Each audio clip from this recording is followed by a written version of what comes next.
you're allowing the patient to come up into dorsiflexion.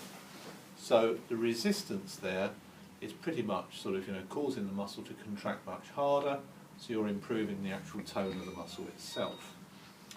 Likewise, you could do the same again, push the foot down, keep push. So again, you're pushing down against resistance, so as the patient pushes into plantar flexion, they win. So the objective there is that sort of, they're overcoming your resistance as the operator, and over a period of time, that actually improves the tone of the muscle. So in doing that, sort of, you can then sort of, train the patient to carry out this procedure at home. It's a form of rehabilitation. Come and sit on the end of the couch for me. The other, right the way down, right, legs off the edge. The other one here was to work on Vastus medialis.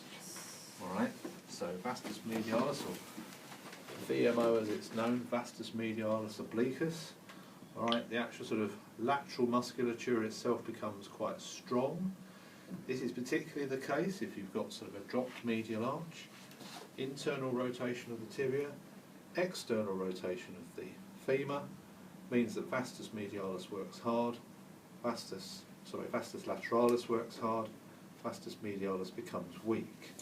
So what we do is we then ask the patient to push the leg up into extension, so keep pushing, push the leg all the way up with all your might.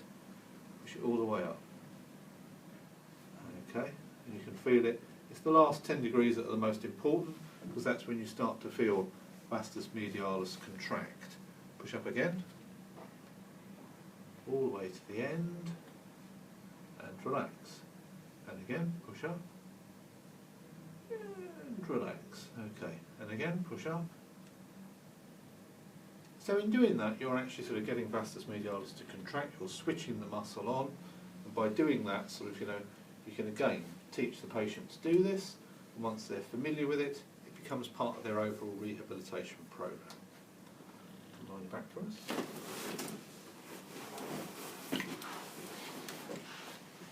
The other ones we were doing were the isolytic techniques, where sort of, we ask the patient to contract the foot.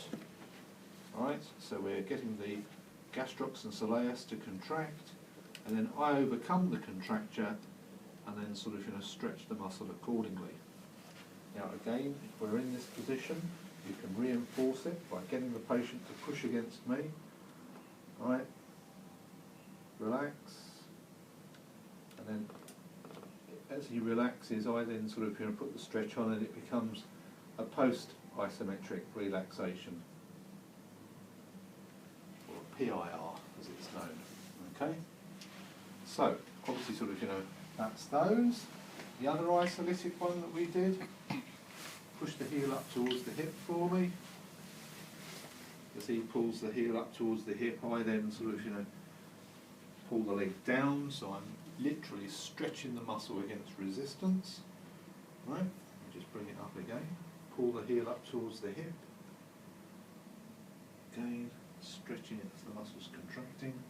So again, it's isolytic stretch. Turn onto your back for us now. Then we did sort of, the PIR MET. Push the leg down against me. Okay, relax. So after 10 seconds, we then put the stretch on. And again, push down against me. Keep pushing. So an equal and opposite force for 10 seconds.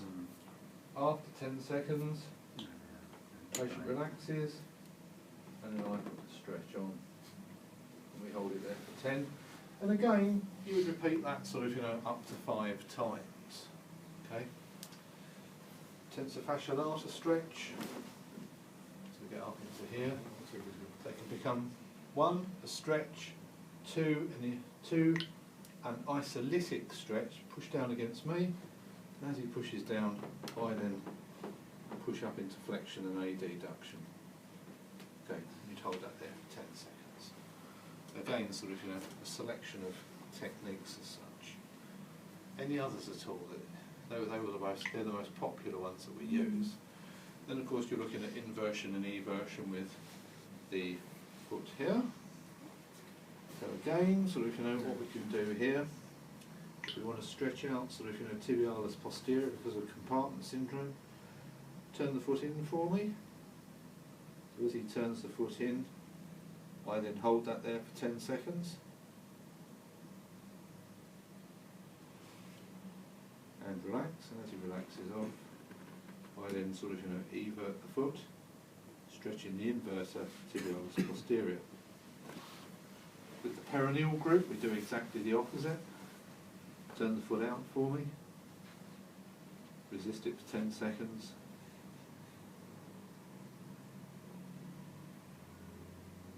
and relax, and then we gently take it into inversion, stretching out the peroneal group, and hold that there for about 10 seconds, and relax.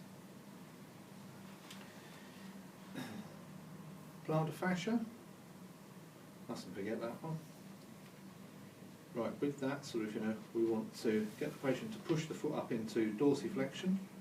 As he does that, I then sort of, you know, push into the plantar fascia just above the calcaneum, and then buckle the foot into plantar flexion. Thereby sort of, you know, we can nicely sort of, you know, stretch out the plantar fascia. Would you, sorry, on that one, would you use your ultrasound first or after? You can use ultrasound on it, it responds very well to it. And then do that?